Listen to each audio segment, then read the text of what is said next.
There's something called the New York City Human Rights Law. Does that law explicitly give you the right to use the women's room? And Michael, feel free to jump in on that. Sure. I can tell you that New York City human rights law specifically states that it is a form of discrimination to deny any person the right to use a restroom consistent with his or her gender. And yet there is no anti-discrimination law in New York State protecting transgendered people. Correct. A couple of courts have interpreted the New York State human rights law to cover transgender people, but it remains an open question. The city law is much stronger and much more explicit. Where does the case stand now in terms of your challenging this, and what will happen from here on in? In terms of the criminal charges, which were 3 counts of disorderly conduct that Helena was facing, those have all been dropped, and we're delighted about that. We have demanded that the MTA adopt a policy that allows all people, all New Yorkers, to use bathrooms consistent with their gender identity, and that they institute sensitivity training for their officers. They have given us at this point verbal assurances that they will do so. We, of course, will make sure that we turn those verbal assurances into a written policy. The other outstanding issue remains the criminal defense costs that Helena has borne so far. You know, Transgender Legal Defense is a civil rights law office. We don't handle criminal defense. So while we don't charge fees, we had to retain outside criminal counsel for Helena, and she has spent $2,000. We have demanded that the MTA, which has already admitted that the charges were baseless, reimburse her. So far, they have said they are not willing to do that, but we are certainly pursuing that. And will that mean a lawsuit then? Right now, we have a complaint pending with the New York City Commission on Human Rights, which is vigorously pursuing this. If we can avoid a lawsuit, then we will. If we can get the relief we seek through the Commission on Human Rights, we will do that. If we can't, all options remain on the table.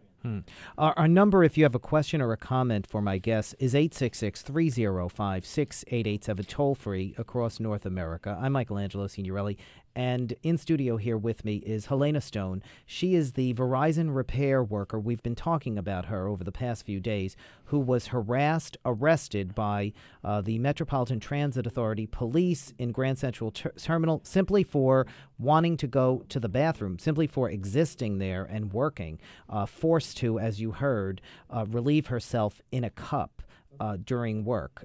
Also with us is Michael Silverman, Executive Director and General Counsel for the Transgender Legal Defense and Education Fund, 866-305-6887, toll-free across North America.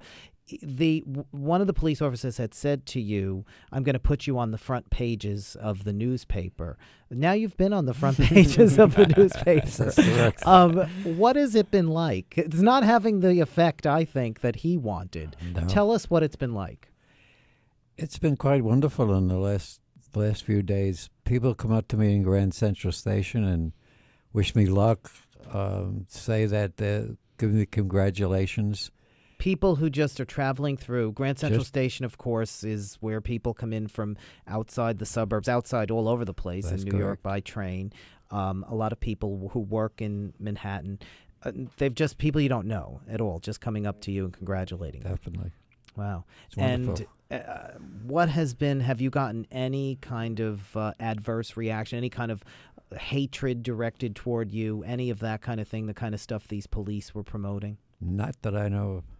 You know, let me add to a bit about the media coverage. We have, we always monitor the media coverage of our cases, and particularly in cases involving transgender rights, we're always very cautious about the way that these stories are going to be portrayed in the media. We have been extremely pleased that... and especially like the New York Post and elsewhere, they would have a field day. And they have done a remarkably sensitive and decent job with this story, and we've been monitoring it very closely with the Gay and Lesbian Alliance Against Defamation. I can tell you this, the one outlet that has gone out of its way to portray this negatively is Tucker Carlson's show on MSNBC, which had invited us on, and Helena was not able to go on. It was filming late at night. I offered to come on with another transgender activist. They declined. I specifically asked them, are you still going to run the story, and do you want to talk to me about it? They said, well, we don't know if we're going to run it, probably not. They did run the story. They did a horrible job. They spent the entire time making fun of Helena, calling her a he-she. They got every fact wrong. He actually suggested on air that she had been arrested 6 times for using the bathroom, and then queried, well, you have to wonder, what was she doing going to that bathroom in Grand Central Station, suggesting that this was somehow an act of perversion rather than actually checking the facts to know that she worked in Grand Central and needed to use that station. If I can, I just want to ask the listeners, send an email to Tucker, Absolutely. Tucker, Tucker, at msnbc.com. That email address is monitored by higher-ups at NBC. Tell them that portraying transgender people negatively in the media is not acceptable. Yeah, it's such a bad show. The one consolation is nobody watches it. Yeah. No, that's the truth. And, you know, it's really surprising, too, because he positions himself as being the sort of nicer conservative, and yet you didn't get it even from the sort of right-wing types and the others who you would expect to rail against you. I think because the police really looked reprehensible in this. There was no siding with that behavior against anyone. No, and in fact, they immediately, the MTA immediately apologized and dropped the charges the minute the higher-ups, were able to intervene. Helena, you're 70 years old. Until now, I presume you've led your life quietly and just wanting to be who you are. Now, all of a sudden, you're an activist, and you must be hearing from transgender people, from people all over the country. What is that like? Well, I'd just like to say that I've been an activist all my life. Oh, I guess, yeah, because just being a transgender person, you're an activist. Just being a transgender person. What has that been like? I'm sorry. What has it been like just having all of this attention and then having a lot of people, because now your story becomes a story that not only becomes illustrative, but I'm sure, as Michael will say, is something that can be used to attain more rights for transgender people. I'm well aware of that, and I'm thrilled about it. Yeah, it's really a wonderful thing that you can give back to people too. What I was thinking about yesterday and this morning was that people were coming up to me that didn't know me, and I'm sure they weren't. They might have been transgender people, but not that I could see, and they welcomed me and wished me luck and what have you.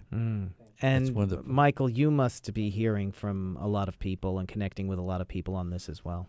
Our phone lines and email have been really off the hook. And, transgender people around the country hearing about this, reading about this, really connect with the story. They understand the discrimination that transgender people experience every day, trying to get decent jobs, trying to get decent educations, trying to fit in with their families and their coworkers and friends. And, this story really resonates. And we are hearing a lot of support. And, we're glad because getting this story out there reaches beyond the transgender community and educates people who wouldn't ordinarily have a chance to learn about transgender people. And I think for everybody else in the GLBT, it is an opportunity for them to see how all of this is connected, and this is about how you're perceived and what people think of you when they look at you, and how a lot of gay people say, "Oh, this isn't about me. This is not about," but in fact, we're all discriminated against on the perception of who we are and on gender identity. Absolutely. Issues of gender, nonconformity animate the entire spectrum of the LGBT community. And, there are butch lesbians, feminine gay men, and there are, frankly, straight people who may not conform to gender norms, who experience gender oppression. What else can people do in terms of helping out? You gave out the Tucker Carlson email, but other people who are listening, who this is an opportunity for them to maybe say, wow, I hadn't, really realized how important this is to sport. What can they do? Where can they direct their energy? Sure. I think the first and best thing that every person out there listening can do is to, if you know someone who's transgender that you don't know that well, take that person to lunch. Find out what that person's all about, what their life is like, what their struggles are, and how much they're just a person like everyone else.